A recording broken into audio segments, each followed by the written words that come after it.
CPIM की 2 दिवसीय राज्य कमेटी की बैठक के बाद पार्टी के द्वारा एक प्रेस वार्ता रखी गई थी, जिसमें पार्टी की पोलित ब्यूरो सदस्य कॉमरेड बिंदा करात और की 2 दिवसीय राज्य कमेटी की बैठक के बाद पार्टी के द्वारा एक प्रेस वार्ता रखी गई थी, जिसमें पार्टी की पोलित ब्यूरो सदस्य की उन्होंने कहा कि करात और राज्य केंद्र सरकार की एजेंसियां शामिल हुए मौके पर राज्य सरकार को परेशान करने में लगी हुई राजनीतिक हालात को लेकर चिंता जाहिर की।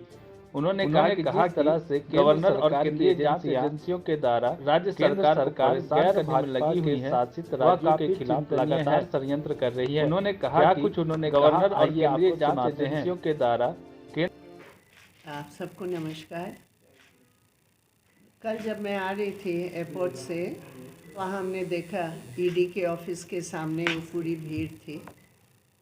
ये मैं ज़रूर कहना चाहती हूँ कि शायद इस मोदी सरकार ने जो ईडी, सीबीआई और आईटी को त्रिशूल के रूप में इस देश की संवैधानिक ढांचा पर जो अटैक कर रहे हैं, क्योंकि अटैक इसलिए मैं कहती हूँ क्योंकि जो लोग बीजेपी में हैं, जो सबसे भ्रष्ट लोग उनके खेमे में जाते तब तो वो दूध के धुले हुए बन जाते हैं और उनके खिलाफ कोई ईडी, सीबीआई, आईटी कुछ नहीं। लेकिन जितने भी विपक्ष के लोग हैं, जब तक वो बीजेपी के सामने साष्टांग प्रणाम नहीं करते हैं, तब तक ये त्रिशूल उनके ऊपर इस्तेमाल किया जा रहा है। इसलिए हेमंत सोरेन जी के साथ जो कुछ हो रहा है, मैं समझती हूँ और हमारी पार्टी भी ये समझती है, ये एक व्यक्ति का सवाल नहीं है, ये पूरे देश की जनवादी प्रणाली, ऑपोजिशन की रोल, ऑपोजिशन की संवैधानिक स्थान पर ही एक बड़ा हमला है और इसका हम सख्त निंदा करते हैं।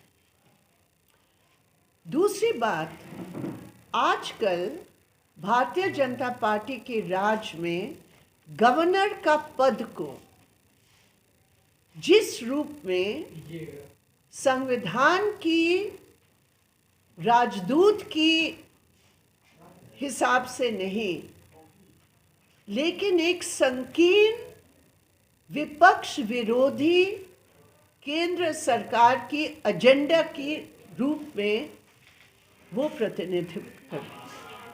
आप देखिए, हर ऑपोजिशन स्टेट में आज, हर एक स्टेट में जहाँ ऑपोजिशन पार्टीज रूल कर रहे हैं, वहाँ गवर्नर का पद को इस्तेमाल करके ऑपोजिशन पार्टीज की सरकारों को अस्थिर करने के लिए पूरा जोर लगाया जा रहा है। केरल उसका जिंदा मिसाल है।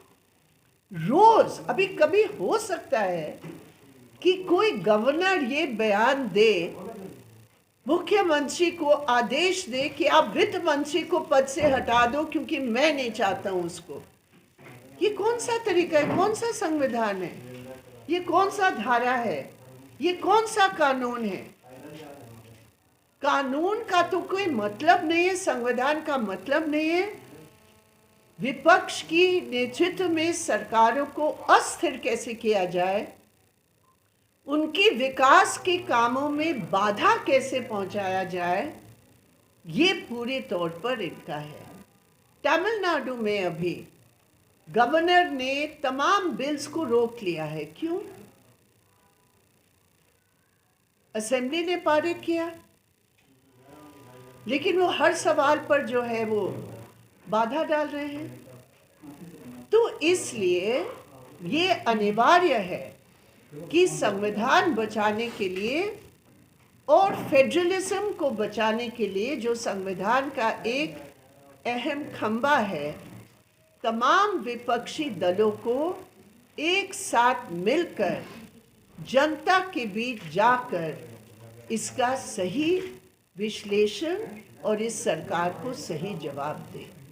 ये बहुत अनिवार्य है और हम उम्मीद करते हैं कि झारखंड में भी जो गवर्नर का रोल यहाँ बताया गया है, उसकी दृष्टिकोण और उसकी संदर्भ में यहाँ की जो भी मुख्यमंत्री और जो रूलिंग पार्टीज़ हैं, वो भी इस व्यापक संघर्ष में शामिल होंगे और खुद ही मैं ये समझती हूँ कि यहाँ झारखंड में तमाम पार्टीज जो बीजेपी की इस नीति के खिलाफ हैं, उनकी भी बैठक बुलाकर ये जो गलत गैर संवैधानिक तौर तरीके हैं, सिर्फ अपने बचाव के लिए नहीं लेकिन प्रदेश की हित की बचाव के लिए कोई इस प्रकार की राजनीतिक पहलकदमी करने की ज़रूरत है, मैं ये समझती हूँ।